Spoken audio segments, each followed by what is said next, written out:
Okay, so I finally turned my recorder on. We have just been talking for the last few minutes about exam prep and the study guide. So, okay, let's go back to sharing my screen. Okay, we all know what chapters we're covering, right? This is covering weeks 3, 4, and 5. So I don't know how you got your week 3 material. In my class, they got week 3 material in week 4. So if you got a recording from week 3 from your instructor, that's part of the lecture.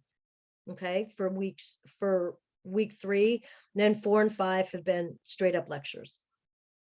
Although I did some exam review, study guide review in the last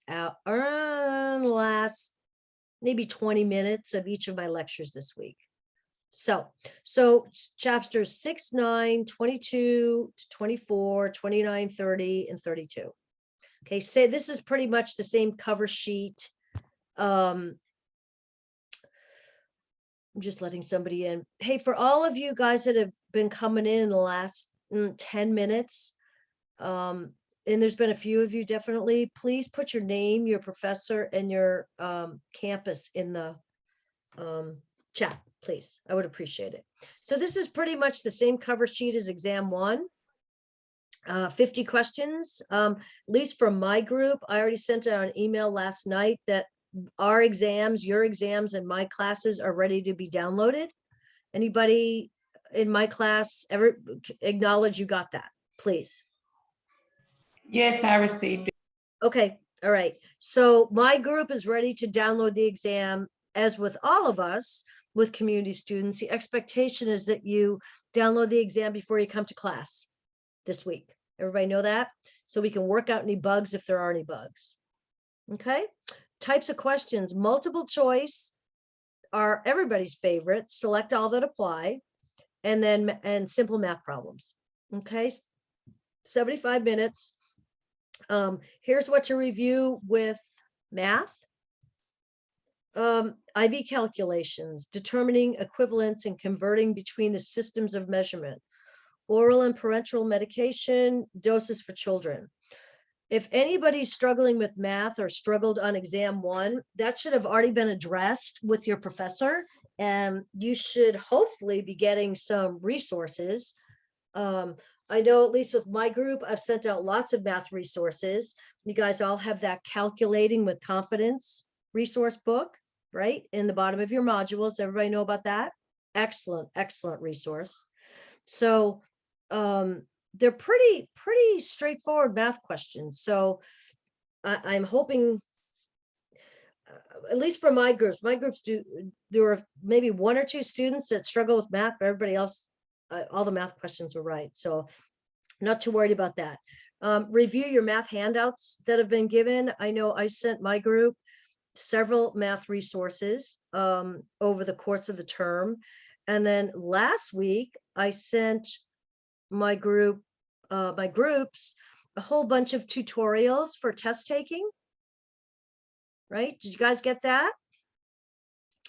I sent Brianna, I can see your name. Have you looked at any of those? Yes, I looked at a few of them. How are they? They're helpful. Are they? Okay. So I sent out some critical, and you can ask your professors for that too. We have a whole library from Elsevier of test taking tutorials. So I sent out quite a bit actually. Critical thinking, how to answer questions, how to break them down. So anyway, I had promised my groups I would send that out. As I did my reviews, it was clear that some of the students really did want these resources, so I just sent them out to everybody. Okay, so review your math handouts. Hopefully all of you have Dean Brown's recording, math recording that she did last term.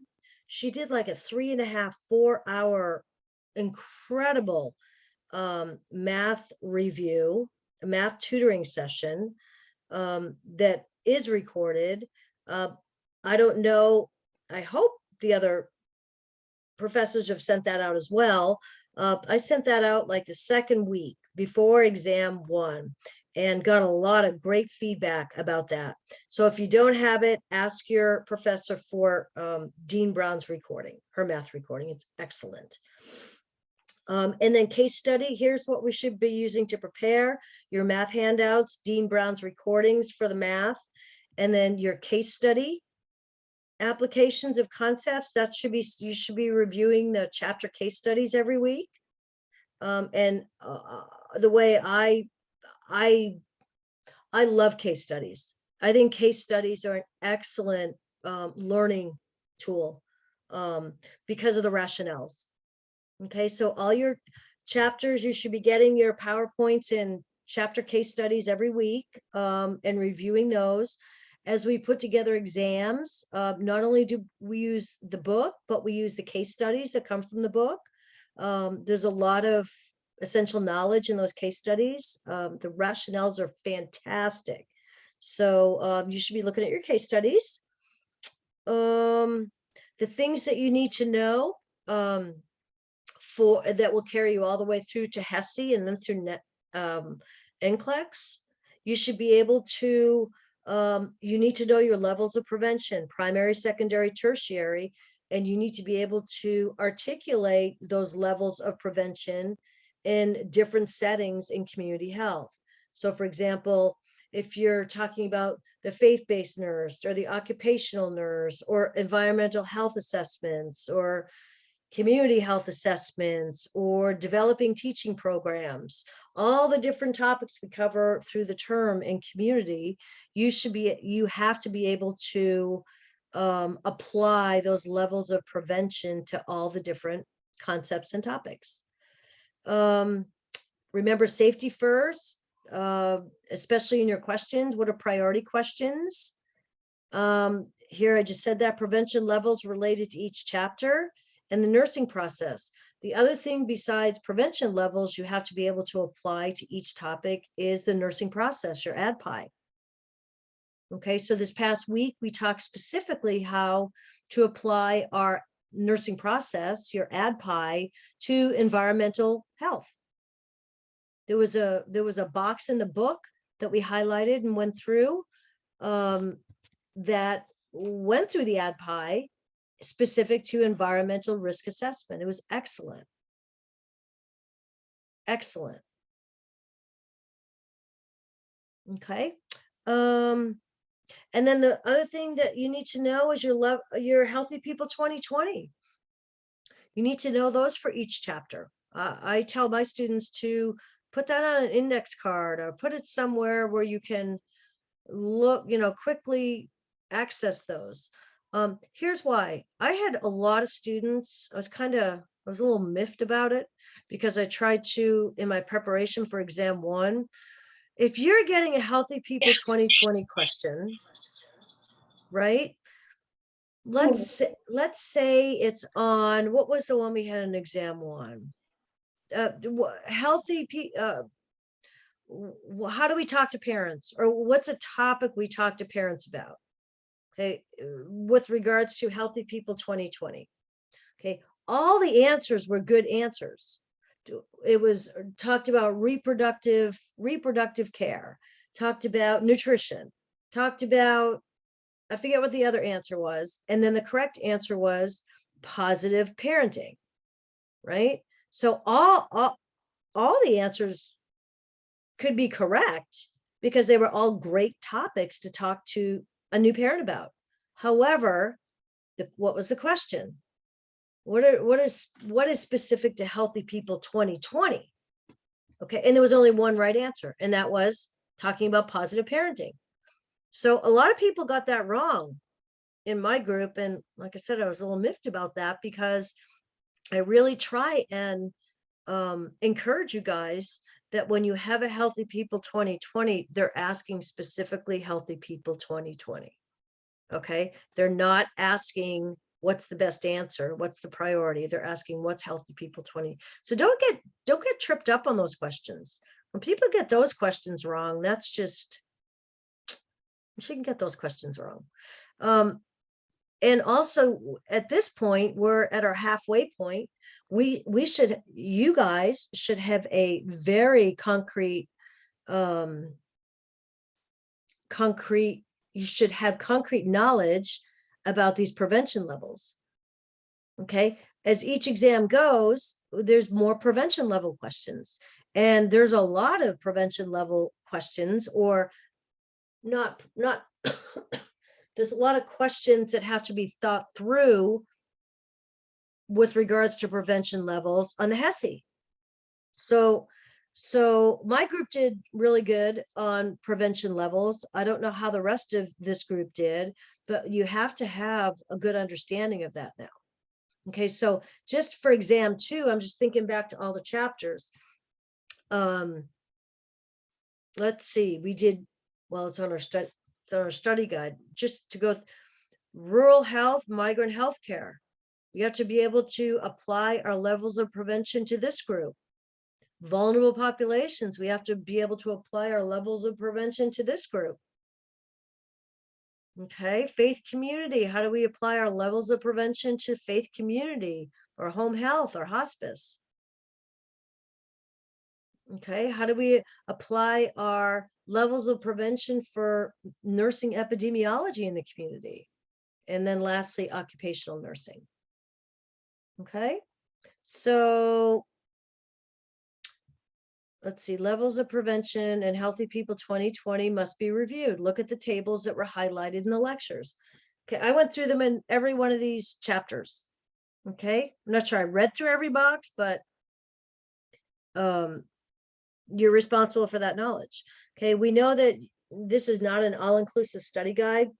You know, best practice to prepare for the unit exam is to review your notes and recordings weekly. If you felt like I don't know, were distracted during the lecture and didn't get a full, I don't know, a full understanding of the material, go back and look at the recordings. I send the recordings out after the lectures. Okay, we don't have interactive lectures, so we'll need to take that out for next term. Review the readings, projects, and discussions. Okay, review the Zoom weekly sessions, attend a review session, which you're doing now, and reach out to me or your instructor if you need tutoring. Okay, so we're here, you know, we're here. This is teamwork. Okay, I'm responsible for teaching you the important concepts to be covered in exam 2, and you guys are responsible for understanding these concepts. What I tell my groups too, every chapter we review, we start with looking at the objectives. Okay, the objectives are in 2 places. Okay, your PowerPoints that you get are summaries of your chapter. So the second slide in your PowerPoint is the objectives. It's the same objectives in the group, in the book. Okay, my students know that they need to be able to answer, articulate, understand those objectives. Those objectives are key learning points in each chapter. Okay. All right, that's my long-winded version of the cover page. Helpful? Too much information? Too little information? What?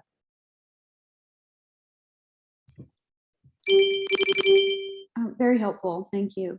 Very helpful. All right. So this goes week by week. So this was, I believe, this was week 3, chapter 22, which was rural migrant health. Okay. So review the consequences of poverty in rural areas. Okay. Let's just read it. The groups at the highest risks are children. I'm just gonna, I like to highlight. Okay, so here's what you're asked to do.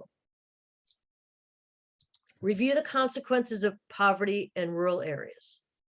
Okay, and we give you some information. So I like to read through each of these bullets, and then let's think through what questions might be asked about this particular paragraph. The groups at highest risk are children, minority, racial, and ethnic groups, single parent families, especially those headed by women. So there's a whole bunch of information right there. Okay, it's your high risk groups. There's 4 of them. Okay, and then it goes into a little bit more detail. Among the racial minority groups, Hispanic has the increased. Hispanic rate increased the most. Although the education level of rural residents has increased, the number of college degrees remain far lower than for urban. Okay, and this gap has increased over time. It's not surprising that unemployment remains higher with people with less education. Gosh, there's a lot of information in that. What sticks out in that paragraph about potentially what you could be asked about? Which are the highest, what group is the highest risk for?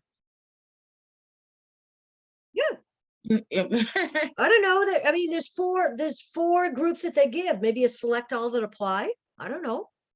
Groups at highest risk are children, minority, racial, ethnic groups, single parent families, especially those headed by women. Possibly, you may be asked, identify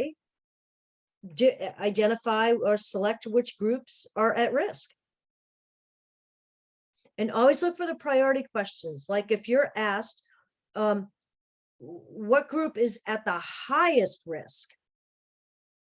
Okay, and let's see, here's your 4 choices. Okay, so you have to be able to pull out those priority questions: highest, most, biggest, least, greatest. Okay, a lot of my students, when I was doing exam reviews, missed those priority questions because they read the question too fast and skipped over, oh, it said the greatest, oh, it said the, best or least. Okay. So what do we think what do we think consequences are? What are consequences? For those of you that have already looked this up, what are the, let's review the consequences of poverty. What are they? There's an increase in chronic illness. Yeah, absolutely. What else? Like healthcare and dental care.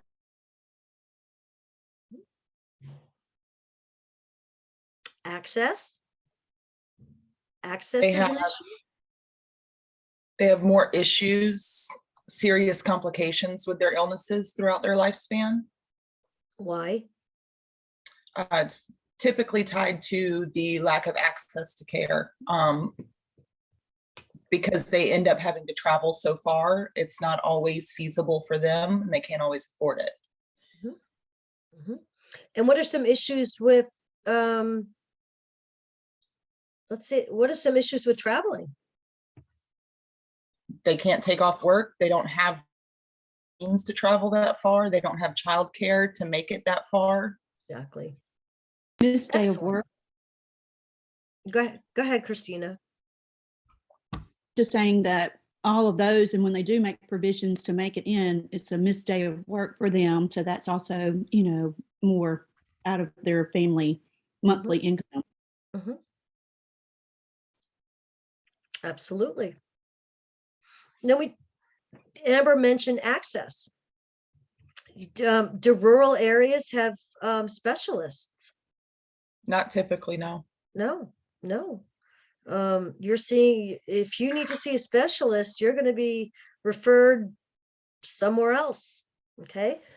a lot of rural people don't seek care until it's a crisis level. Right? Okay, let's go to the next one. Physical demands of harvesting crops 12 to 14 hours a day take their toll on the musculoskeletal system. Okay, back and neck pain were the most common types of chronic pain. Report of many workers leaving or changing jobs. Okay, lots of specifics in here. Low back pain that radiates into one leg is consistent with a herniated disc. right? So what is the nurse going to do? She's going to assess the client to see whether the pain is aggravated by events that increase the intraspinal pressure, such as bending, lifting, sneezing, coughing, or lifting the leg straight out both supine. So what does this paragraph tell you? And who does it apply to? Wouldn't that apply to migrant workers? Farm workers, yep. Migrant worker, yep. Go ahead. Oh, no, I was just want to say that because they're in the farm. Mhm. And what are the most common types of pain? Lower back pains from all the bending and stuff. Neck pain. Tells you right here, back and neck pain are the most common types of chronic pain for this population. Okay, and look, and your nursing assessment, what does it need to include? What aggravates? Go ahead. Their mobility, Mhm. what activities can make it worse, what activities can make it Mhm. better, to discern whether or not it's the herniated disc or, just a simple sprain or strain.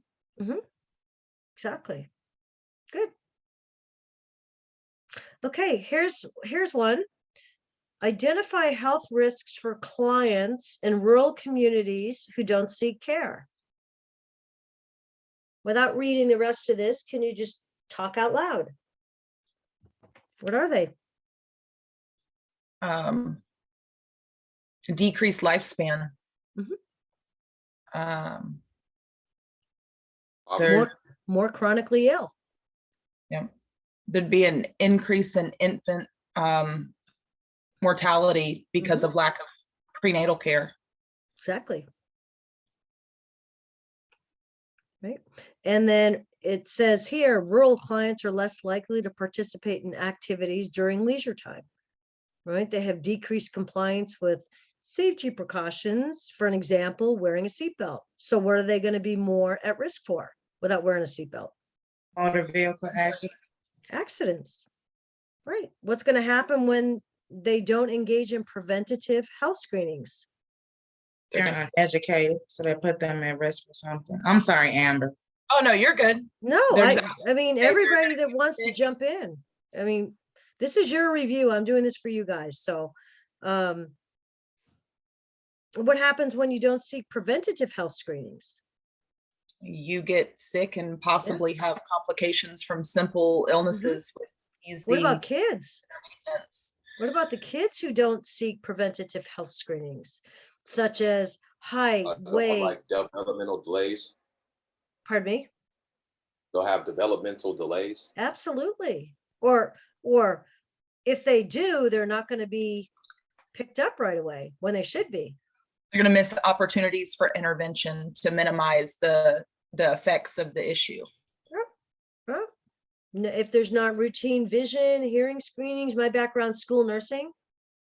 I mean, I can't tell the number of kids with picked out from kindergarten, primary grades, kindergarten, first, second grade, that had hearing issues and vision issues. You pick them up in early phase and you deal with them. But a lot of these kids are working on the farms alongside their parents. So there are certainly health risks for clients in rural communities who do not seek care, but I also want to make sure we think about the kids. Okay, they're elderly. I mean, rural community, just like regular community, is all across the lifespan. Okay, we're caring for infants all the way to the elderly. Okay, so there are different risks for different populations. Okay. Okay, barriers.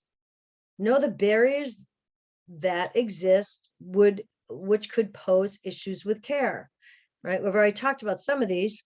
Clients who live in a rural community, they know each other and are very, very familiar with each other. There's a lack of anonymity, okay, among rural communities, which makes reporting health issues a challenge. Okay, clients are far less likely to report sexual assault, drug use, or depression. based on the concerns that the rest of the community will find out. Okay, so lack of anonymity in the rural community is huge. And I would add to that,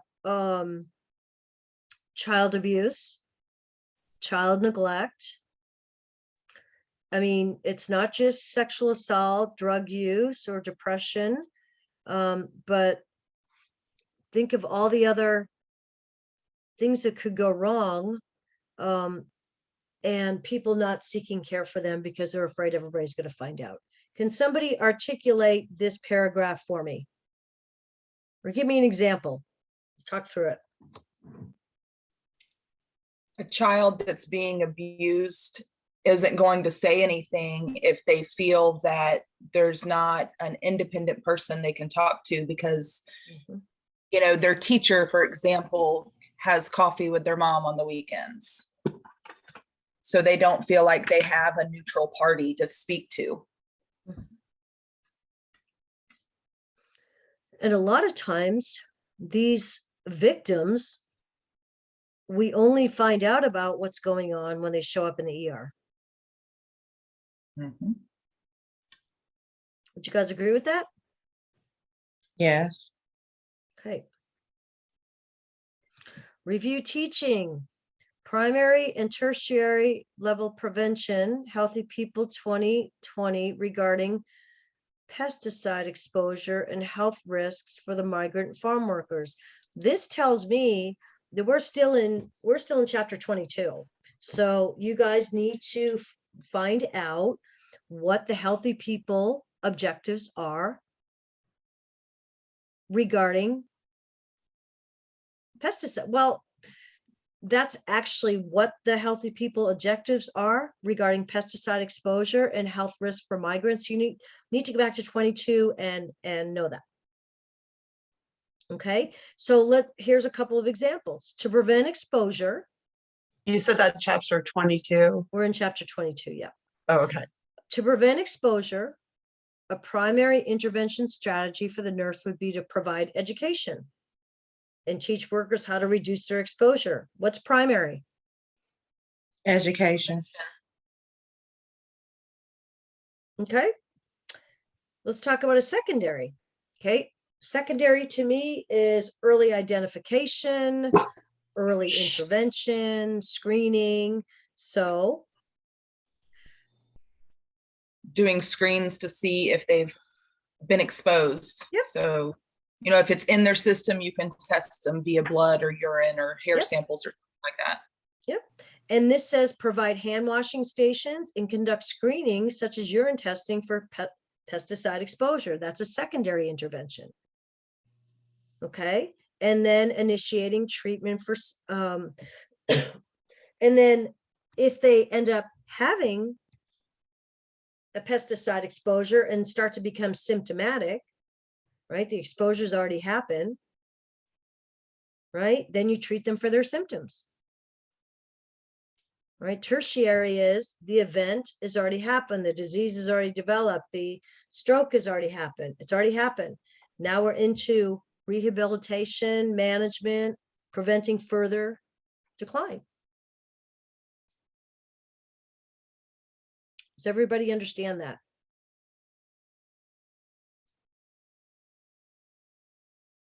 Okay. Know the cultural considerations regarding the Mexican culture. Okay, so why is it important for us to be culturally knowledgeable about different cultures? Forget the Mexican culture for right now, just in general. Let's talk through that. Because some of the cultures, if you give them direct eye contact, is disrespectful, or if you're a female provider, their husband may want just a female just a female provider, like doing childbirth delivery instead of a male provider. Exactly. I'm probably saying this all wrong. I just got off of work working 12 hours, so I am just exhausted. Okay, I'm walking dead here, so just bear with me with my words. No, that's excellent. Excellent. So here, that's a great answer. So here we're asking you to know the cultural considerations regarding the Mexican culture. There is a box in the book. If anybody's got the book open, look into chapter 22. There's a box in there that has 4 different sections. All right. It's like the Asian culture, the Native American culture, the Mexican culture, and I believe the African American culture. And it talks about, on the left side, it gives what's the task, communication, all different items, and it tells you how each culture deals with it. So I would encourage you to read through that box. Okay. But here Do you we're know what asking, box number that is? I don't, whoever, I don't, somebody can Got be the book looking in the open book. now. I'm looking for it. It looks like it's 22-1. Okay. Thank It you. Do you know the page number? I'm sorry. It looks like 382 is what I'm seeing. I'm hoping that I'm looking at the right box. It says farmers and ranchers, and it says Native Americans, African Americans, migrant farmer workers, Native Alaskans, coal miners. Is that Needs, risk, and conditions? Is there a different one that covers the cultural aspect? Which one are you on, Amber? Where are you? We listed table 22.1. It says healthcare needs, risk, and conditions of select rural aggregates. Okay, hang on. Oh, I don't know if I can exit my screen. Oh, I can. Just bear with me.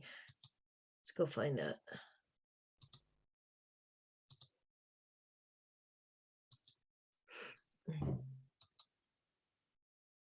Would it be in chapter 22? Hang on. Am I still sharing my screen? No. Okay, hang on. I'm just pulling up the book.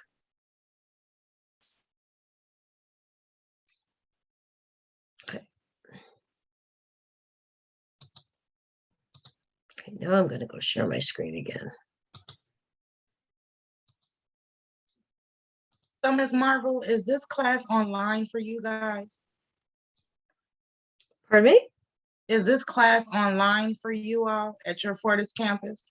Yes. Bye. Nothing, ours is in person and we don't have these books online. We have hardback books, and I really wish we would have had this review available to us the first exam. Oh, sorry. That's okay. Our teacher, she kind of we had some instructors leave. We're very short staffed, so it's like last minute, and the whole class, the whole class did terrible. And she just sent us this, but we don't have any access to anything. We have to wait till she reached out to you all and get it.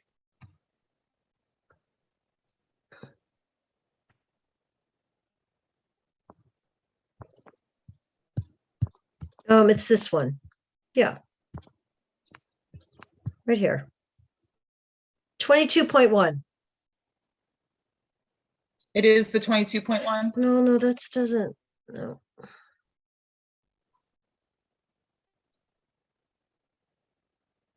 Well, if you look, what you need to know is in the study guide. Okay. Okay, so let's go back to that. Because we're asking you to know the cultural considerations.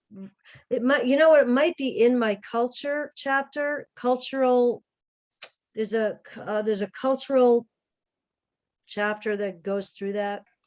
And we haven't even got to that yet. So let's just read through this. What is the approach to care, and how should the nurse evaluate teaching and understanding?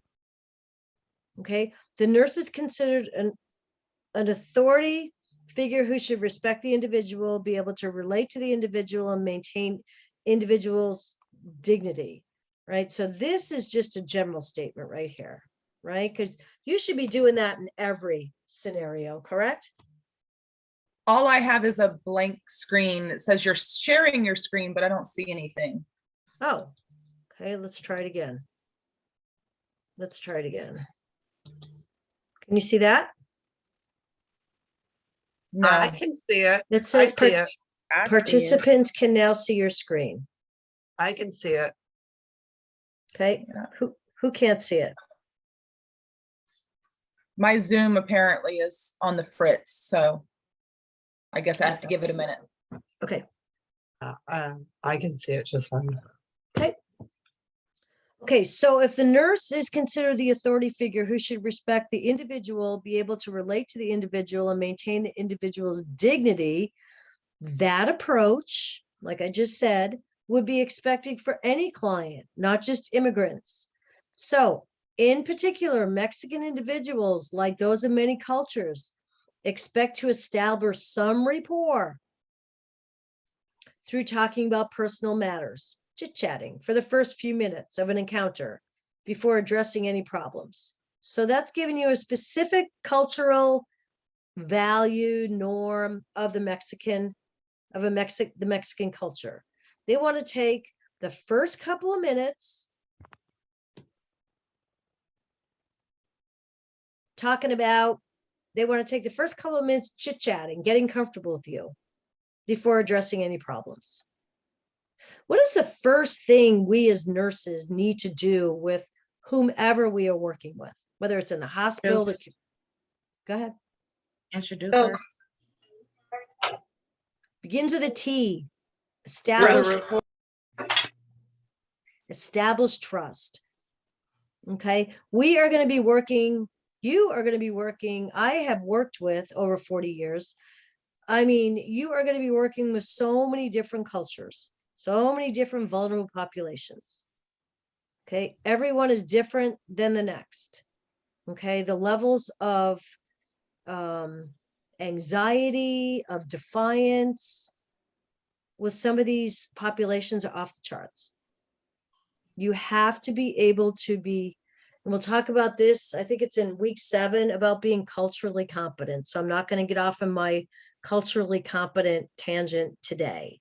So for purposes of the upcoming exam, we're asking you to know a little bit about the Mexican culture. This is what we need you to know. Okay, because I don't want to backtrack and go into my cultural chapter, and that's where the table I'm looking for is, because we'll address that with exam 3. Okay, so that's what we need to know for rural health, migrant health care, cultural considerations. All right, our next page is week 4. Okay, vulnerable populations. Okay, and then I think that's chapter 29, I believe. Chapter 29 and 30. So week 4 was 29 and 30. Do I have that? No, 23 and 24. I apologize. Right, because chapter 22 was migrant, right? Chapter 23 is vulnerable populations. And chapter 24 was alcohol, tobacco, and other drugs. Do I have that right? I have week 4 as being chapters 29 and 30. Okay, so then vulnerable populations should be chapter 23. Okay. Do I have that correct? I don't have the book open. I can go look. Yes, that's correct. That's correct, right? So vulnerable populations is chapter 23, and then alcohol, tobacco, and other drugs is chapter 24. I have it as 21.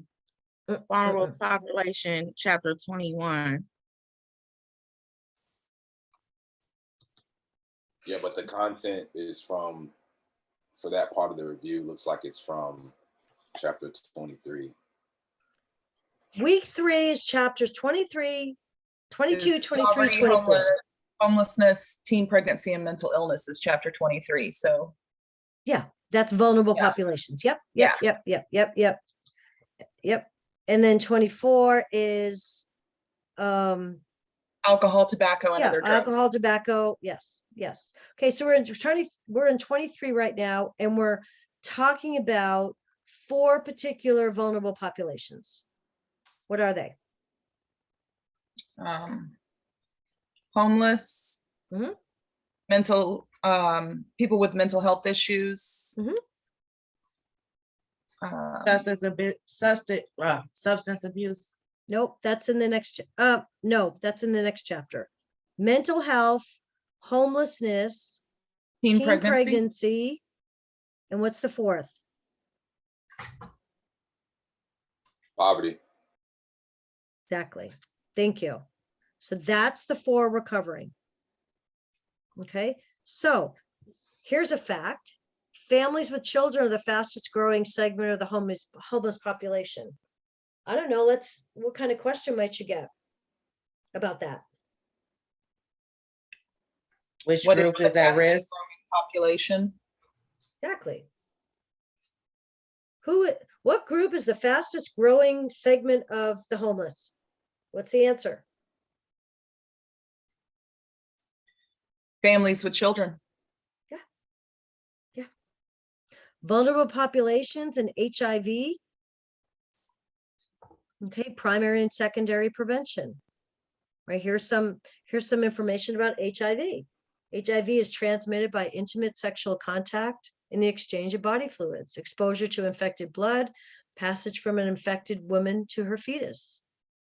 Clients who remember what this topic is about, these four populations, very at-risk populations, right? So here's clients who fall into high-risk categories for HIV infection include individuals who use IV drugs, individuals who experience persistent and recurrent sexually STDs, individuals have multiple sex partners. What question might you get there? Who's high risk for AIDS? So select all that apply. Exactly. I think that's good. So you need to know that there's 3 different groups that fall into the high risk for HIV infection.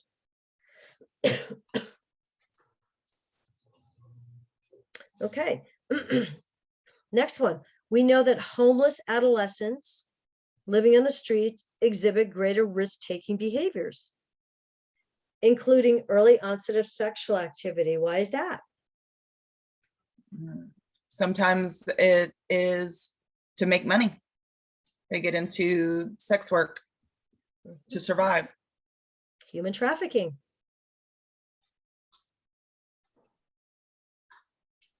Okay. They're also at risk for contracting serious communicable diseases, such as AIDS and hepatitis B. And they're more likely to use alcohol and illicit drugs. What kind of question might you get there? Could be a select all that apply. Or- Homeless adolescents tend to do the following things, and then they could Exactly. list the different behaviors. Or, yes, or we know that homeless adolescents are at higher risk for contracting serious communicable diseases. Pick the correct answers that they are more at risk for contracting. AIDS, hepatitis, alcohol, drugs. Or what are the high risks? You know, what are they at risk for? Well, they're at risk for contracting communicable diseases, and they're also at risk for using alcohol and illicit substances. Okay, single motherhood is increasing. We know that to be a fact. Okay. A direct correlation exists between the lack of education and poverty. Will we all agree with that? Right? Similarly, a direct correlation exists between poverty and poor health outcomes. Would we agree with that? Okay. For all you guys that I'm letting in, I'm not sure if this is your first time in or if you're trying to get back in. But if you already haven't put your name, your campus and your professor in the chat, we're taking attendance, so please put it in there. Poor teens are nearly 3 times more likely to drop out of schools than their non-poor counterparts. These are all facts, okay? Maybe you get a question like, what statement is true about, you know, the fact that we know that single motherhood is increasing? What are the following statements are true? I don't know. A direct correlation exists between lack of education and poverty. That could be one. A direct correlation exists between poverty and poor health comes. That could be 2. Poor teens are 3 times more likely to drop out of school. Number 3. Okay. And then when programs that assist the mom to complete her education are instituted, there's a much better chance for a better future for a mom and baby. Right? Which over the lifespan is good for everybody.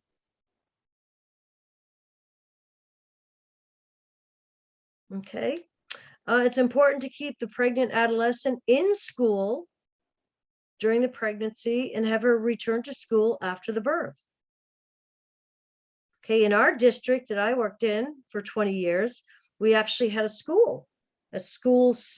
separate school for pregnant high schoolers, middle schoolers, that were in our district of 80,000 students. And there was an OB nurse on staff there. They get all their prenatal care there. They had a clinic. It was fabulous.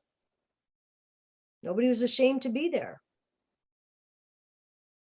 Okay, primary prevention in alcohol. Okay, you need to know the dangers of mixing drugs, medications, and alcohol. All right, what kind of discharge teaching would you do as the nurse with medications that depress the central nervous system and mix with alcohol? That Educate them that they should not mix them. Mhm, And that, you know, if there is a partner or caretaker, you know, educate them on the signs to look out for respiratory depression and stuff like that. And even consider, you know, speaking with the physician or the prescribing provider to make sure that Narcan is available if it's an opioid that they're sending them home with. Yep. So this has to do with primary prevention and alcohol. So this is teaching, right? This is trying to be proactive and teaching ahead of time as to the dangers of mixing alcohol with medications. Okay. The next is about the culture of youth violence, which is a big problem. Right? So community mental health providers can help prevent a culture of youth violence by creating partnerships, coalitions, providing activities to increase social skills by helping kids learn to stop, think, and act. All right, so what kind of question might we get from there? What can we do to, maybe what can we do as community nurses to help reduce the culture? We can teach like stress reduction techniques. Exactly. Good. Great. Right? Provide them after school activities, provide them teaching, provide them mentoring, right? Keep them busy, get them involved in sports, get them involved in theater, music, whatever. Right? Okay, homeless people have the same problems accessing care as do others in poverty. All right, a lot of the same issues: lack of money, lack of insurance, lack of transportation. Therefore, healthcare of homeless people is usually crisis-oriented, sought through emergency departments. Right, where the cost of service is high, but is not refused as it often is in clinics. What do you take out of that paragraph? Maybe what what would be an example of vulnerable population that maybe contributes to the increase in healthcare costs? Right? And who would that be? It'd be the homeless population. Homeless population. Homeless population is very, very expensive to care for. Right? Because we're either going to them, right? We're either going to them or they're coming to us in an emergency department. Okay. And if they're coming to us in an emergency department, they're probably in pretty bad shape. What kinds of things would you maybe see? You see them in fluid overload from CHF because they don't Mhm. have medications or access to consistent care to monitor everything. Mhm. What about Mm. frostbite? Exposure. Exposure, heat, exposure to the heat, exposure to the cold. What else? Wounds, Problems from diabetes. Yep, lack of access to medications. Sure. Okay. Okay, next section. So this will be chapter 24. All right. We need you to review Healthy People 2020 in this chapter. Okay, it's in chapter 24. Okay, it tells you to do it right here. Review Healthy People 2020 concerns with tobacco and objectives. Right? Is it preventable? And how do community nurses develop programs for deterring use?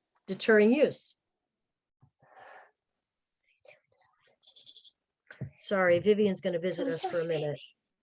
Go ahead.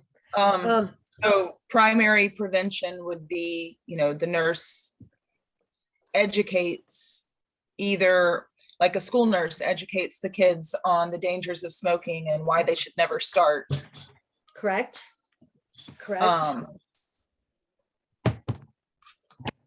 Also, the promotion of healthy lifestyles. Exactly. But that's still primary. Right? But what about secondary? Would be, what do we do for secondary? We'd be screening people for lung cancer or mouth and throat cancer if they're, snuff users, or move on to the tertiary and, treat them once they have the COPD and emphysema and cancers and stuff that are associated with tobacco use. Right. Exactly. Right. So, yeah, teaching, screening, and then management. All right. Because when you're in schools, you can do a lot of primary education in the early elementary schools. Right. But once you get to the middle school, you may be already in a screening mode. Right. I mean, you Especially definitely, yeah.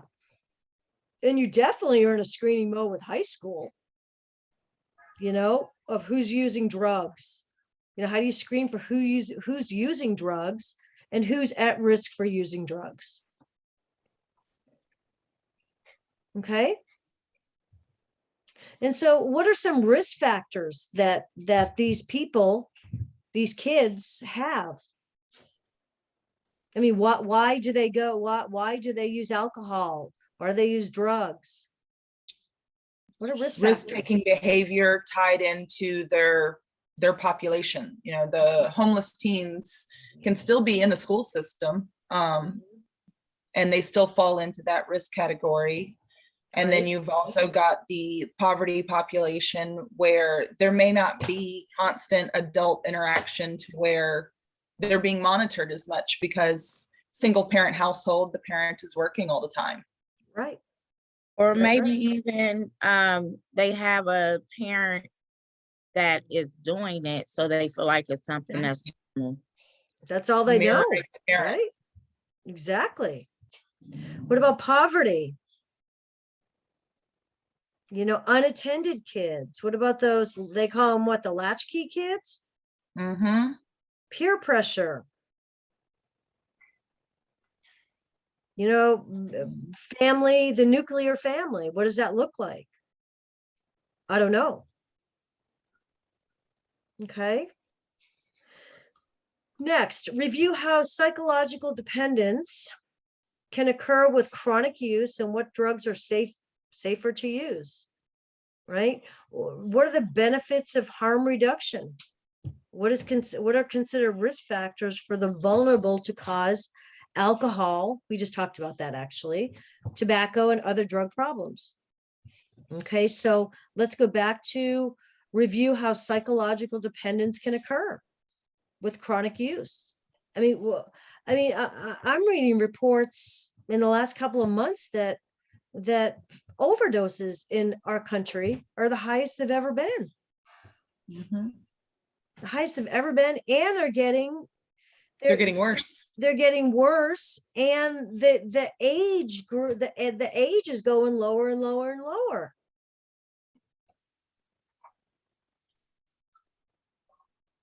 Right, so I mean, what can we do? Educate, educate, educate. You know, secondary, hopefully you can catch it, but tertiary, it's hard. I mean, what have we dealt with the pandemic? We've look at all the mental health issues in kids and adolescents and high schoolers and the suicide rate. I mean, the mental health of our youth has been really very challenged in the last couple of years. Okay, I have a friend who manages a inpatient youth facility for mental health, the kids who get expelled from school. Okay, these are really struggling kids. Okay, before the pandemic, they were full. During the pandemic, I mean, she had a waiting list of over 50 kids, and there was no place else to send them. I mean,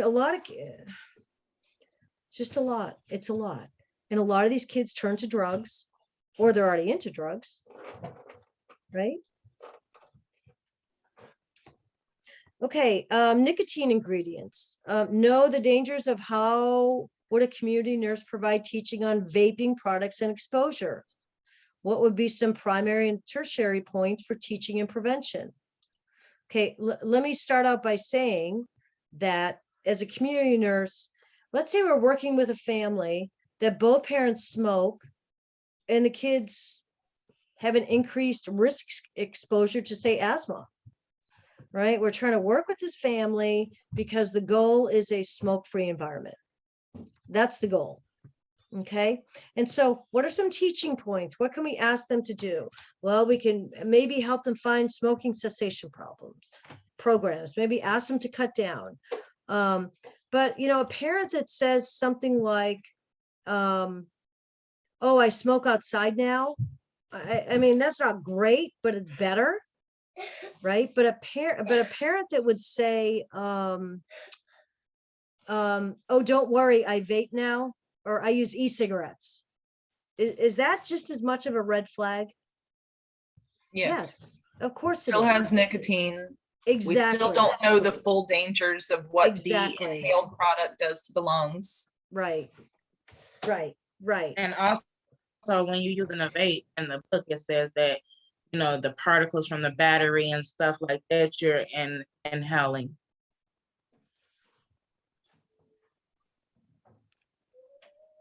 Hang on, I'm about to get a door slam. Hang on. She's gone. Okay. Yeah. So you need to be mindful. You are going to be working with one of the fastest growing chronic illnesses with our kids is asthma. So we need to be mindful of the families that have smoking parents and how to get them, you know, into a smoke-free environment. You know, we need to be developing. That's one of the things, if you're going to community nursing, you'll do an assessment, community assessment, a family assessment. What does this family need help with? Okay, nicotine is a big deal.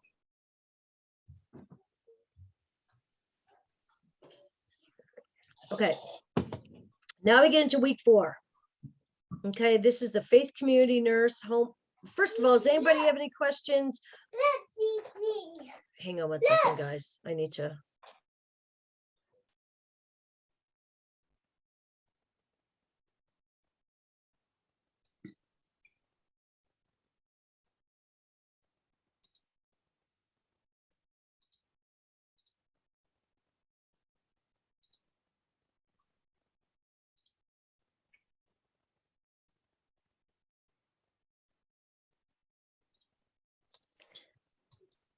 Sorry, we went to the toy store earlier and I've got a 3-year-old who's into Peppa Pig and he was just showing me his, I think we bought a Peppa Pig bus or something. I don't know.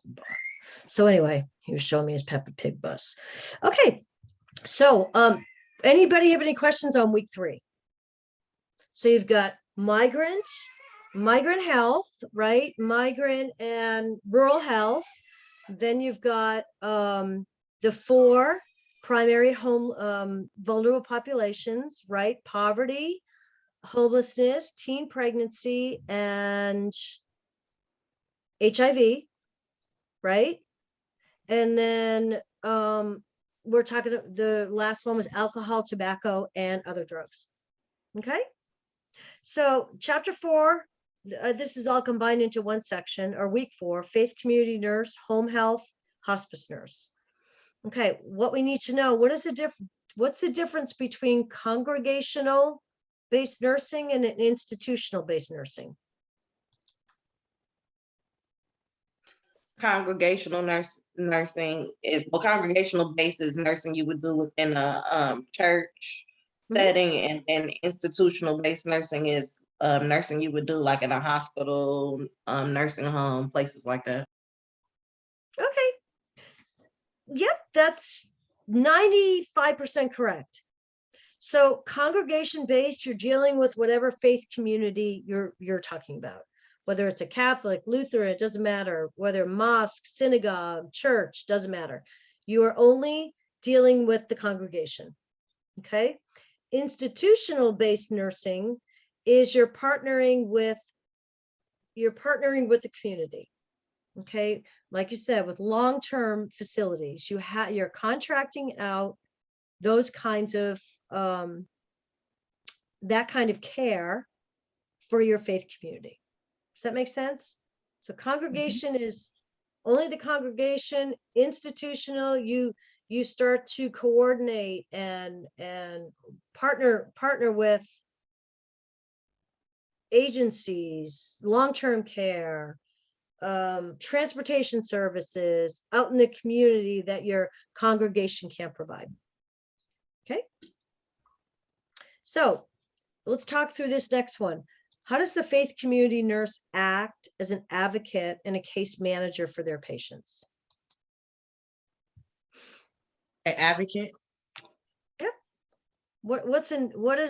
How does a faith community nurse be an advocate for her patients? What is she bringing to the table? Just A giving them- holistic approach, holistic approach. Yep. How do I say that, Miss Marvel? Is a holistic. Holistic. Holistic. Oh my God. Holistic. Okay, thank you. Yep. And also they're bringing the spiritual approach. That's why we're calling that nurse a faith-based nurse. What are they doing? They're bringing whatever faith we're talking about, whatever it is, into the scope of care for their patients. Right? What I don't know. What do they need? Do they need PT? Do they need OT? Do they need food? Do they need new parenting skills? Do they need, I mean, there's a whole list of things in chapter 31. I think this is chapter 31. There's a whole list of things that a faith-based nurse could be doing in that chapter. Right? So you have to do the assessment as the faith community nurse. The other name of faith community nurse is called as a parish nurse. So when you see parish nurse, faith community nurse, they're interchangeable. But you have to do an assessment of what your community needs, and that's done along with your organization. What are the goals? All right, maybe you're setting up health fairs. Who knows? But you act as an advocate. And what's a case manager? We haven't done the case management yet, but case manager is the coordinator of care. Simple. Okay, you are the advocate and the coordinator of care for the patients. What do they need? Maybe you have a person coming home from the hospital that's in your congregation that has had a stroke. Maybe you're working with the discharge nurse to coordinate care for PT/OT. I don't know. It could be a variety of roles. But faith community nurse acts as an advocate and case manager for their patients. And when they're advocating for their faith, for their congregation, you're right. They're advocating for a holistic approach with a spiritual addition to their care.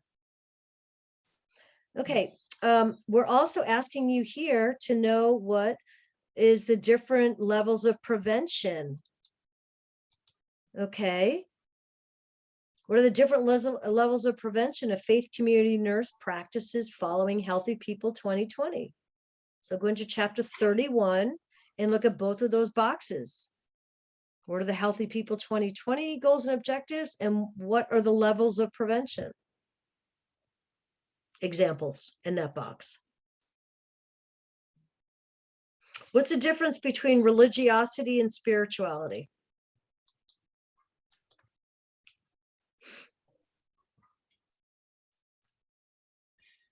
Religiosity is the person's belief as to their specific religious, like their traditions and what kind of denomination they follow. Mhm. Where spirituality is just their belief of like a higher power or just something more than themselves. Kind of their worldview. Yeah. Exactly. Okay, so you need to know the difference between that. What question might you get? Maybe you're presented a scenario and you're asked, is this an example of religiosity or spirituality? So you just need to know a simple definition of each. Okay. What are the nursing functions of hospice nursing? You remember what those were? The 5 nursing functions?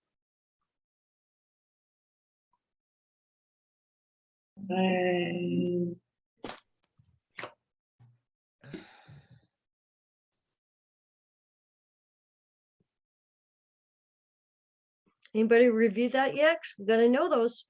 What are they? So the hospice nurse, Mhm. I have my notes here. I'm trying to scroll through them. There's a lot of people on this Zoom call. Has anybody reviewed this bullet? Yeah, but I'm not sure what I have is What do you accurate. have? So I have that one criteria for hospice is that the disease process or condition has progressed to the extent that further treatment cannot cure. It is the goal of the hospice to increase the quality of remaining life. The hospice team is usually medically directed and nurse coordinated. Pain management, symptom control, and emotional support are key interventions. Hospice provides on-call nursing 24 hours per day to monitor changes in the client's condition and attend to the needs of the client and family. Okay, where are you finding that? Hold on one second, let me tell you.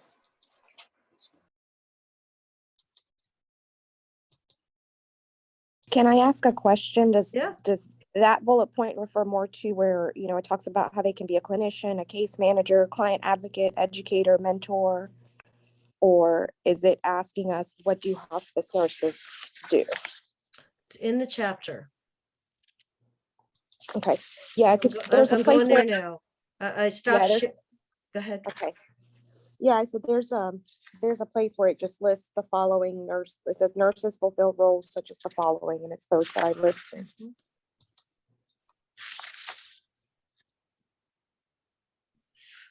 Hang on, I'm just scrolling through the chapter real quick. Yeah, what Norma's talking about is on page 530. 5:30. And that's the same thing I had in my note regarding the role of the hospice nurse. I thought I'm not saying that that's wrong, because she said something about the 5 rules, which I don't think my teacher lectured on that at all. But we were just told that the primary goal of hospice is to maintain dignity and comfort. But there's 5 functions. Hang on. 1 second. When you find that page number, I am. I'm looking through it right now. Because I went through it with my groups.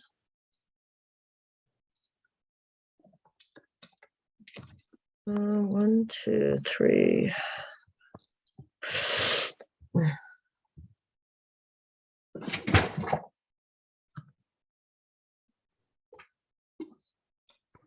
Just bear with me.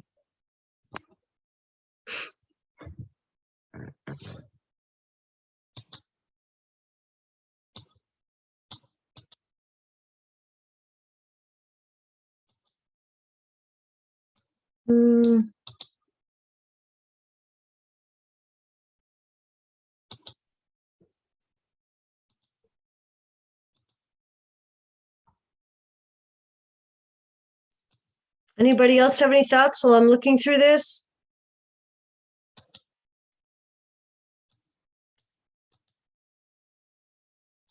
No, I'm into, oh yeah, 1 second. I think I found it. No. So where I got that part for the hospice function was on page 528, the 3rd paragraph, 3rd and 4th paragraph. Okay, I'm here. And what is the review the nursing functions of hospice nursing and provide examples of each? I thought, let's see.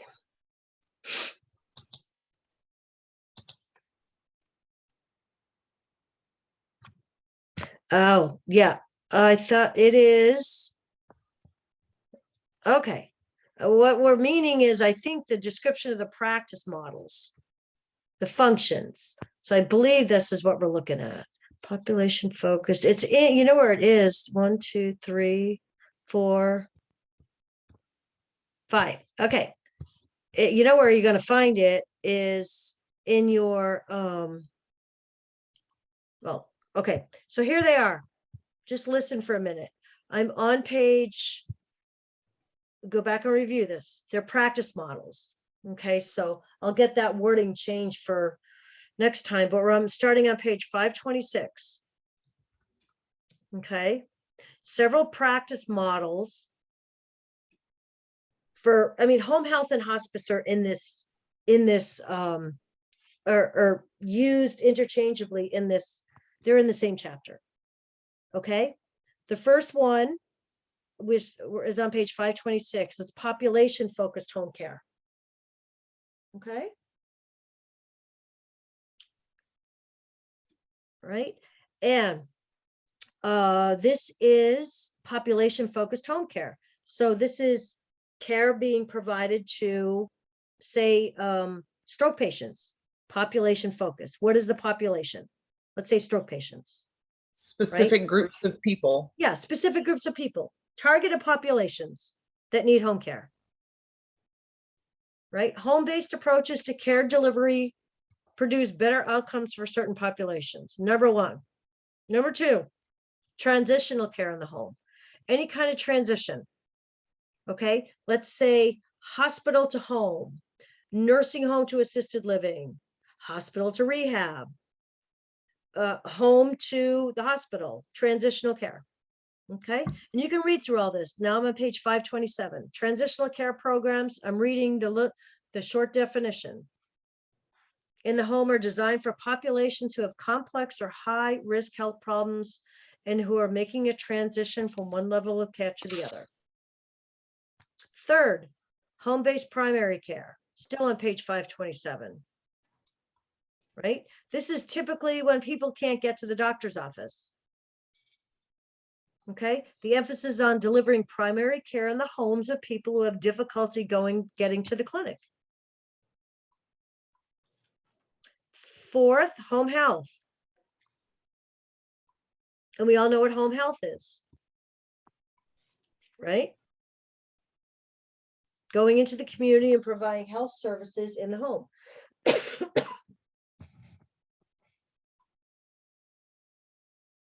And then the fifth is hospice.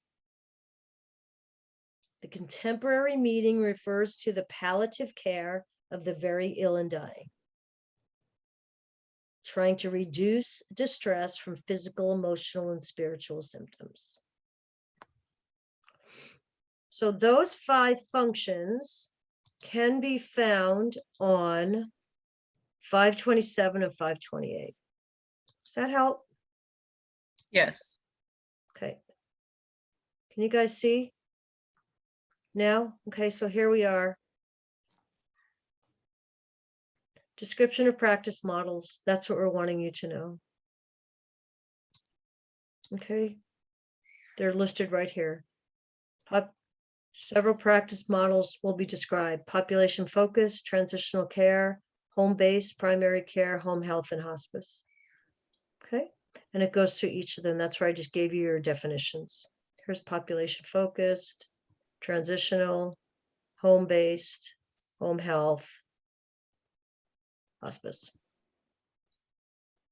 Okay? Does that help? Yes. Okay. Yes. All righty. So I guess what would be a better word to put in here? Practice models, right?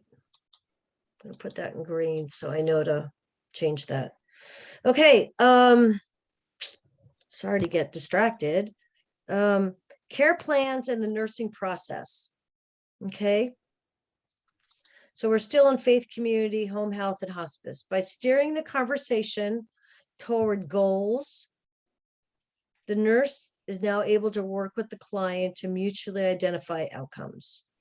Okay, so when discussing health problems and limitations, the nurse was gathering a history as part of the assessment phase.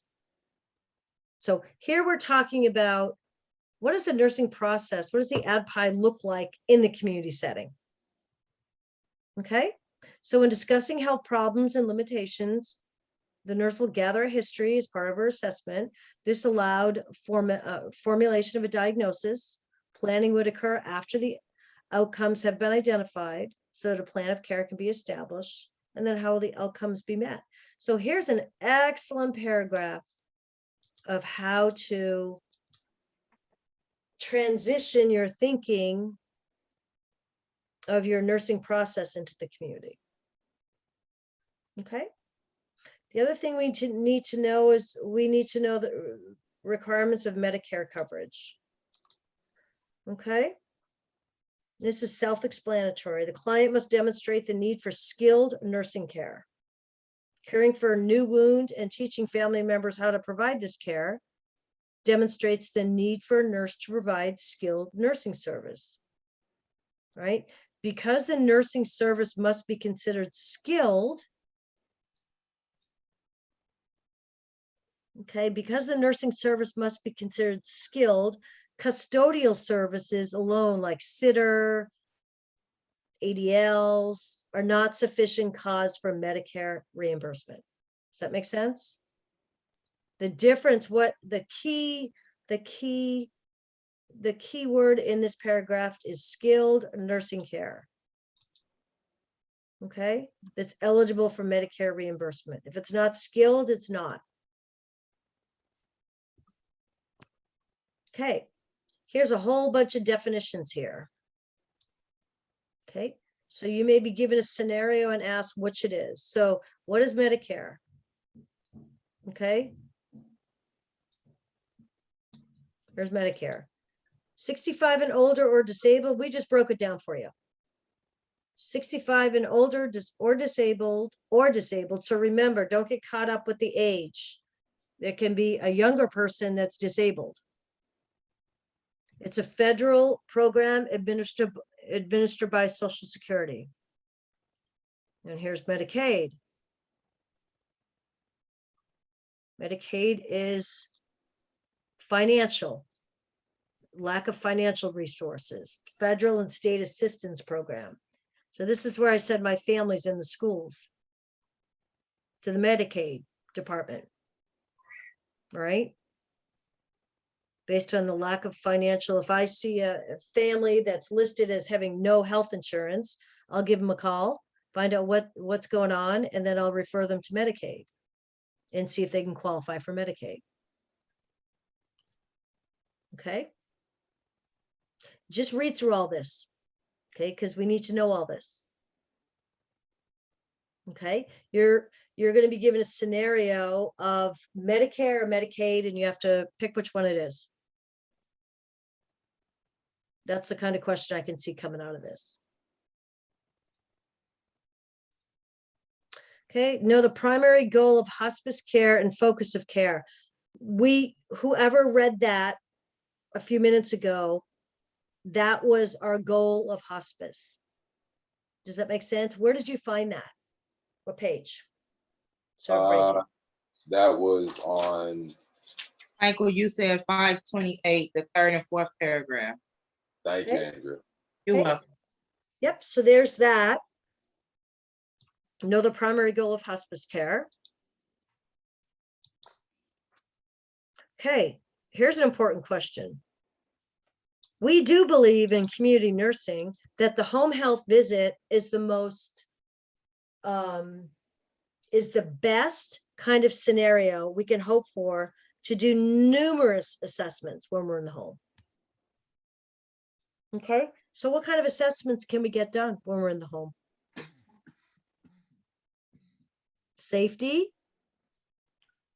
right? We can get a safety assessment done. We can get maybe an environmental assessment done, right? Everything in working order. I mean, is there, every refrigerator's working, you know? What else can we do? Environmental, safety.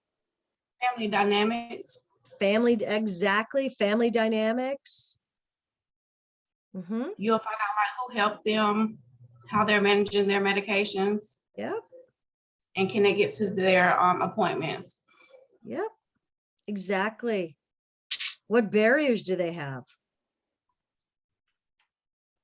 Right?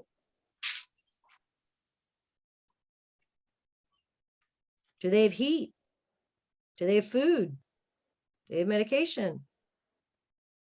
There's a lot of information to be obtained when you do a home health visit, right? Even though you may be there to put an IV through a PICC line, there's a lot of other things you could be assessing when you're in the home, right? Especially in with elderly people, assess for signs of abuse or neglect, right? Or child abuse. Okay.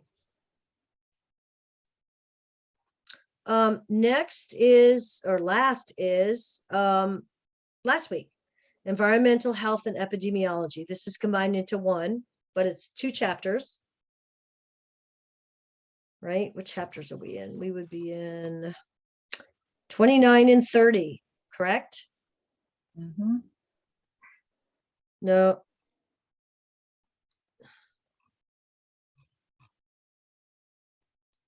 Environmental health and epidemiology. What are we in? We already did, that was week 3. Oh, we just did 29 and 30, which wasn't that the That's 6 and 9. faith community and home health hospice. So now we're doing 6 and 9, which is the next section. That is Environmental health is 6, epidemiology is 9, and the last chapter is occupational health, which is 32. Okay, what's the definition of epidemiology? What is it?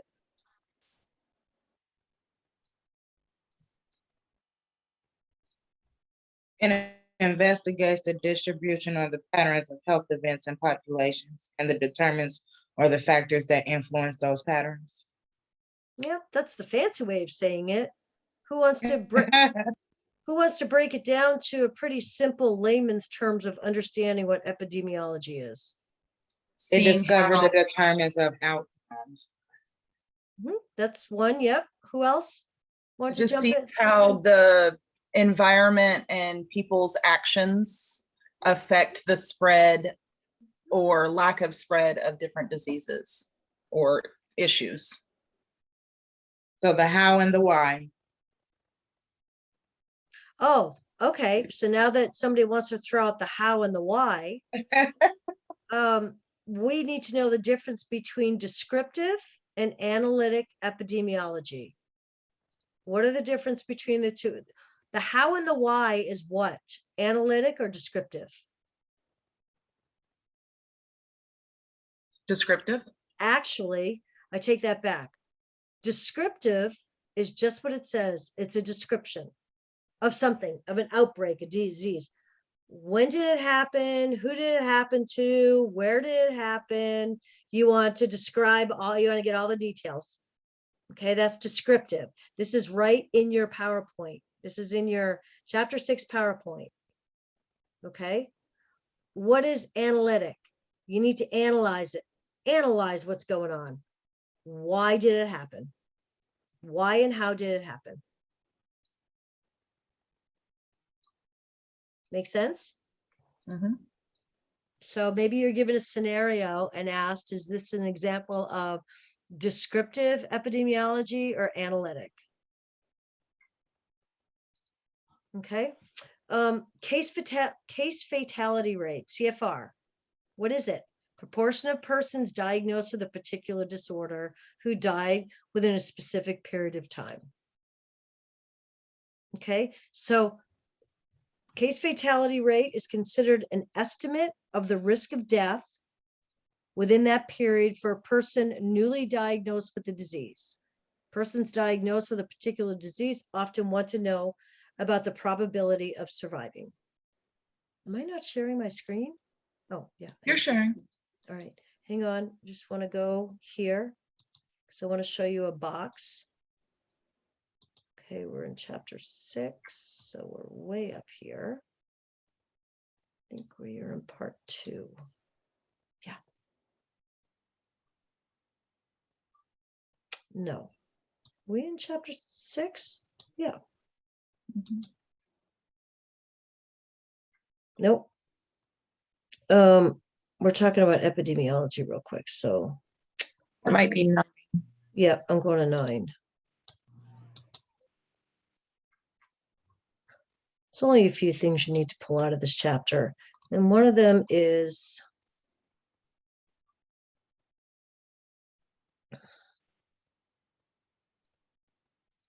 here's a good simple definition of epidemiology in community nursing, page 150. How nurses use epidemiology. Right? Nurses play a key role in the community's interdisciplinary team looking at health, disease causation, and how to prevent and treat illnesses. Right? So we use it in the community to examine factors that affect the individual, family, and population. Because it's really hard.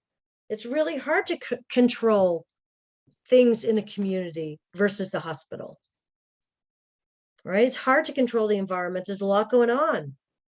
When we think epidemiology, we think there's a lot of potential risks with air pollution, water contamination, food contamination, soil contamination. That's not what I was looking for, but that I'm glad we stumbled upon that. I'm looking for the box right here. Okay, this is where you get the case fatality rate right here. Okay, we are on page 153, table 9.2. Okay.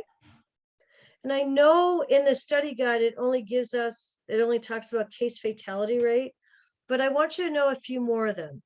Okay, don't be overwhelmed with all the verbiage in here. It's pretty simple. Okay, so let's see the death rate, number of deaths divided by the population. Okay, so in 2010, there were 2.4 deaths in a total population of 275. So your death rate, crude mortality rate, was 873 per 100,000. So here's a couple that I want you to know. Crude mortality, age specific. So simple, number of deaths among people at a given age group divided by the population. This estimated population in that age group at mid-interval is just population. That's what that means. Okay. So we need to know death rate, age specific, cause specific, and case fatality rate. Don't be alarmed with all these words. These are all super easy. The number divided by the population. And if you're talking about ages, the top number is how many people in that age group divided by the number of people, the total population in that age group. Okay. Can you repeat that with the age? You said the Well, it's top right number. here, like age specific rate. So it's different. Let's say you're looking at 20 to 24-year-olds right here. What page are you on again? I'm on 153. Right, so the number of deaths above persons, let's say we're talking suicide, adolescent suicide. Okay, there have been, just use this for example, 17,000 divided by 17,000 in the age group of 20 to 24 out of the total population of 20 to 24-year-olds. Does that make sense? Yes, thank And you. you could be doing percentage of people over 65 that die of strokes, right? So it would be the number of people over 65 that die by stroke divided by what's the population over 65. I don't want you to think hard on this, okay? I just want you to be able to identify what the formula is. Okay, and in the study guide, we're talking about case fatality rate. Right? Yeah, CFR. Number of deaths from a specific disease divided by the number of people diagnosed. For example, if 87 out of 100 people were diagnosed with lung cancer, die within 5 years, the 5-year case fatality rate is 87%. Right? Which would mean the 5-year survival rate is 13%. Make sense? Shoot. Am I not sharing my screen or am I? Oh, shoot, you guys. How come nobody told me I We wasn't? can't see your screen. Yeah, how come nobody said? Oh, goodness. Come on. Let's see. Okay, right here. Sorry. Table 9.2. Right here. These are the top 4 I want you to know. Crude mortality, age specific. So let me repeat what I was saying. This is what the case fatality is, what's presented to you in the study guide. Right, so example of that, number of deaths from a specific disease in a given period divided by the number of people diagnosed. So here's the example. 87 out of 100 people who are diagnosed with lung cancer die within 5 years. The 5-year case fatality rate would be 87%, right? And the survival would be 13%. I don't want to make this complicated, right? All these fancy words here, there, for example, what crude mortality rate is also called a death rate. Number of deaths divided by the population, if we're doing in general. So for example, in 2010, there were 2.4 million deaths and a total population of 275 million. right? So the death rate was 873 per 100,000. And here's the age one I was talking about, age specific rate. So 17,000 people between the ages of 20 to 24 divided by the total population of 20 to 24. Right? So the number of deaths among people in a given age group divided by what's the population of that age group. Okay.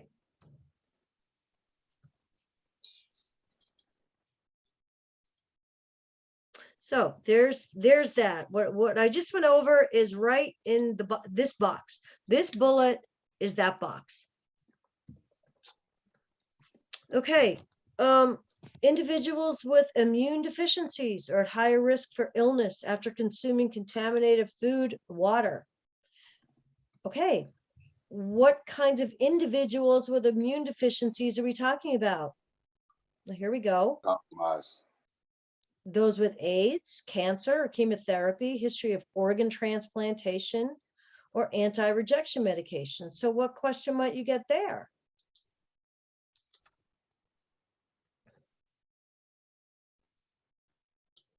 A SATA question?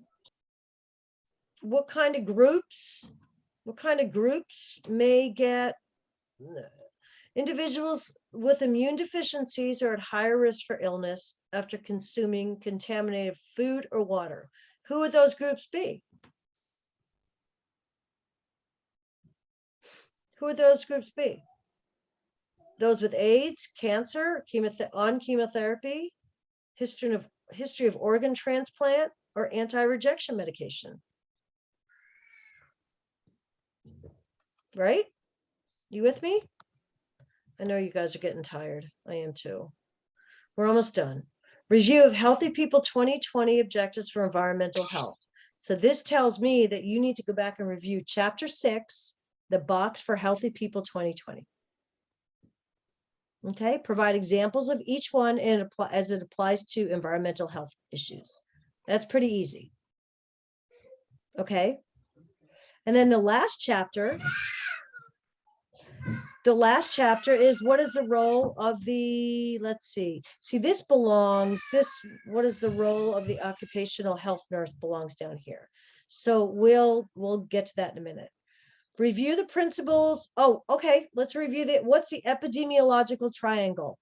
And we even tell you, look at box 9.1. Review the principles of the epidemiological triangle. What is that? The agent, the host, and the environment. Okay. And what is each? Agent is the contaminant or the chemical. The host is the person or persons affected, and the environment is where or how they got it. Whatever's going on in the environment at the time. Right? So I like to use COVID. Okay. COVID. We had, the agent was COVID. The host was everybody, pretty much, right? And the environment was whatever you had going on, right?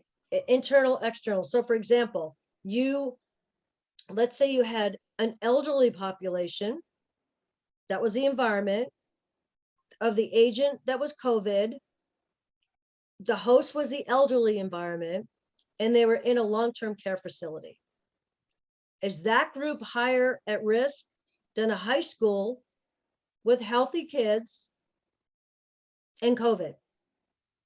Yes. Okay. And between the agent, the host, and the environment, there can be thousands of formulas, right? The agent could be, it could mildly affect a certain group and majorly affect a certain group. So depending on the agent, the host could depend on age, ethnicity, immune system, right? Is my elderly grandma going to be more at risk for COVID than me if she gets sick? Probably. Okay. So environmental factors will definitely play into how the agent and host are interacting. Right? When you have all those formulas, that's called that web of causality, right? It's just a big entangled web because we know that these three things interact in many different ways. Okay? So but look at box 9.1. What's the definition of incidence and prevalence? Anybody study this yet?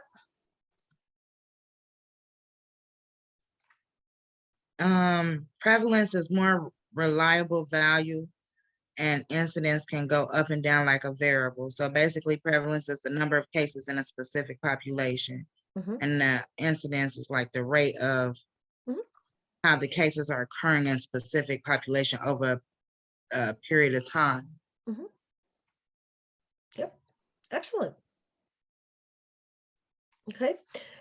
Next is the different studies that we can do. Okay, so for nursing in the community, know the definition of ecologic, cross-sectional, retrospective designs. Apply each one to an example. In chapter 9, there is a box that goes through these. If somebody can pull up the page so we can let the rest of the group know. Okay, here's what I want you to know about that box is that the popular study design for nurses to use in community and public health is the ecologic design. Okay, ecologic design. It's quick and it's easy. And it doesn't require a lot of legwork. So for example, in the schools, I did a lot of ecologic study designs because it was easy and it was quick.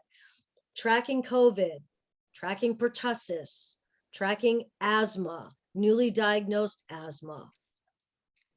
Okay, because as community nurses, we're always doing, we don't even realize it, but we're always doing epidemiological things. I've been doing COVID for 2 years. Okay, using every kind of study you'd see in that box in that chapter. Okay, but particularly, I would just want to point out that there are different study designs. You need to know what each one is. Okay, just a short definition. So if you're given a scenario, you can say, what would be the best one to use? Anybody found that page yet? There's a little box on cohort studies. Yep. And does it have And that is on page 163. And does it go through ecologic, cross-sectional, retrospective? I think so. Yes, it is table 9.3 on 163. Okay, great. All right, awesome. Okay, let's go to the last section, which is the last chapter we reviewed this week, which was occupational health. What is occupational health? What is the area of focus? And it's safety, or like, Yeah, Safe work safety of what? environment. Work environment. When you're talking about occupational health, you're talking about the work environment, right? What is the role? What would be some of the roles of the occupational health nurse related to a work environment? Let's say she worked in a big car plant, manufacturing plant, a mine organization, mining. Be What- teaching ergonomics on body mechanics and movement to reduce strain and sprain injuries. Does she need to know what people are doing in their jobs? What they could be exposed to. Yeah, what could they be job exposed to? description. Job description. What are their risks? Are they using their PPE? Are they using their safety guidelines that have been outlined for them by the company, by OSHA? Right? What would an occupational nurse do as a primary intervention? What might she do?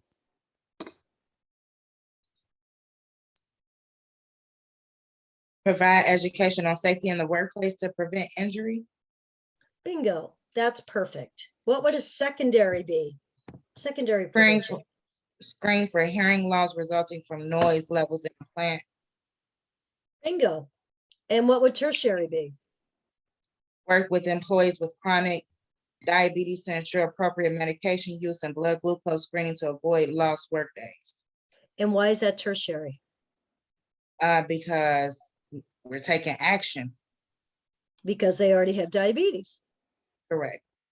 right? They already have the health issue. Now we're trying to help them manage it. Right? What kind, review the hazards an occupational nurse would evaluate? It depends, right? Whatever kind of environment you're working in. That occupational nurse needs to be aware of what potential hazards are workers going to be exposed to.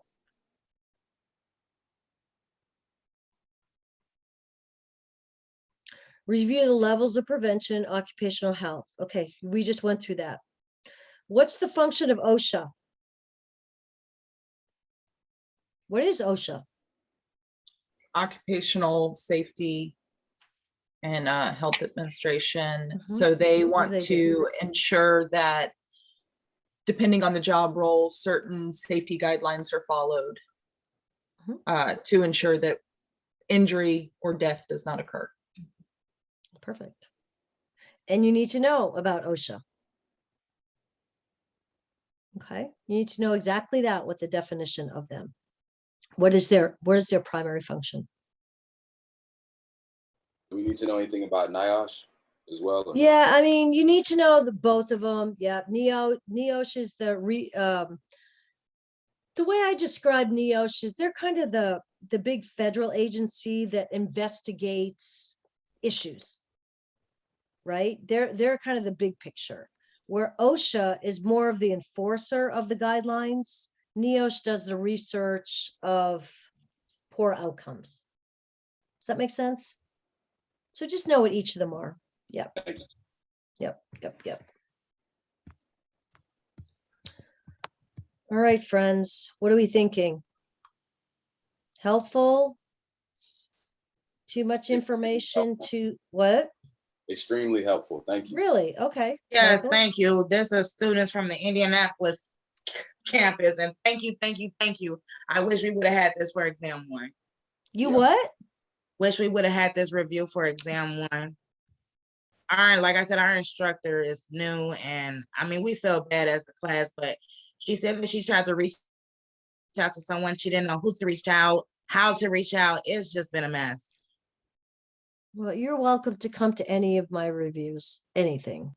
Well, However, unless she send it to us, I don't know how. I don't even know who to get send that. it to. So reach out to, well, I did. It might have gone to all the online students. I sent out last week an email to every dean. I think there were 17 on my group list. I sent out the review schedule. And I told my two classes this week, I said, you might hear from your dean encouraging you to go to a community review session. And that's because I sent it to them and asked them for their help. So I don't know if it went to the His uh, name is Dean Christopher Bell. well, I'm just wondering if, I don't know, I guess I need to explore that. Because I'm our gonna instructor stop- has hang sent on, it I'm gonna to stop us. recording here.